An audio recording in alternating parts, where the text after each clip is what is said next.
Trump doubles down on his border and criminal entry narrative, saying migrants walked in and officials had no idea who they were and who they might be. And nobody had any idea who they were. They were murderers.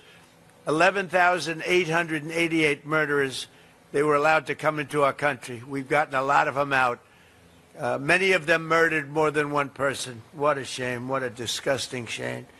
That people can even think that this is okay is pretty incredible. But for the past 12 months, that's been our number. And these numbers are done by people that the numbers, when I say zero, I actually mean zero. It's hard to believe, actually.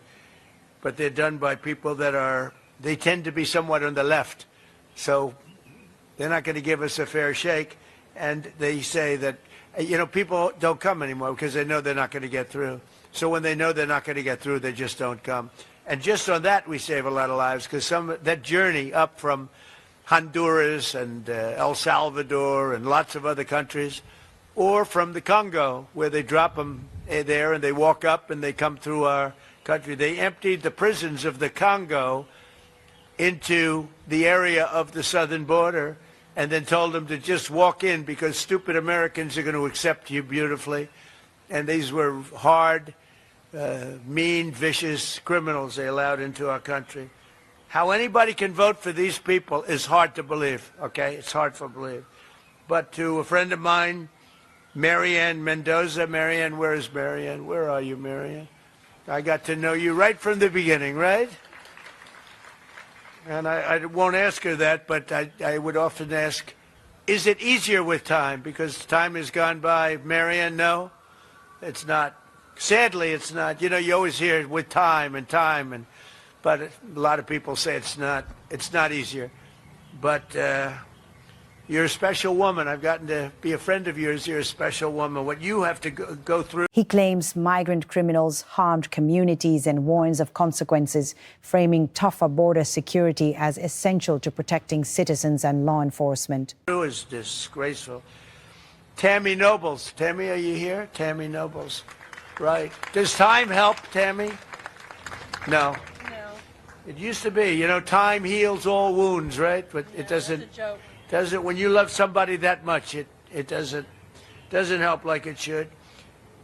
Jacqueline Medina, a great person. Where is Jacqueline?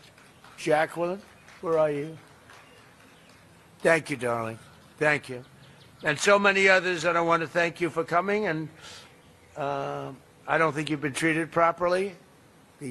It's hard to believe, but the angel moms have not been treated properly. But this president treats you properly. I can't speak for others, but this one treats you properly. And we love you all, and all I can say is our hearts are out to you on Mother's Day, and you have a good Mother's Day. Go and have a good Mother's Day. In securing our border, we've also made tremendous strides in stopping the flow of illegal drugs into our country. The flood of deadly fentanyl across our border is down by 59%, and the drugs coming in by sea are down by 97%. 97%. And we're trying to figure out who the 3% are, because they are the bravest people on earth. You see how we stop them by sea. For years they'd go and catch the boat, bring them to court, they'd go in, they'd go out. By the time of the evening, they'd be back on another boat, bringing drugs in. So we gave them warning, and we don't do that anymore. We do it much more efficiently. But think of that, down by sea. A lot of them came in, about 50%. It's down 97. Now we've started a very strong.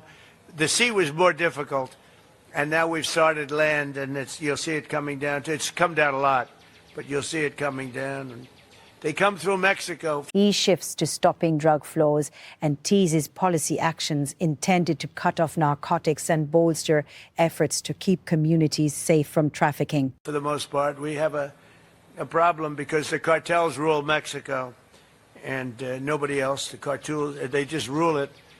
And, we lose 200,000 people a year through this poison that pours into our country. So we have the sea done, meaning the ocean, waterways, pretty much done, 97%, and we're going to have the land done very soon.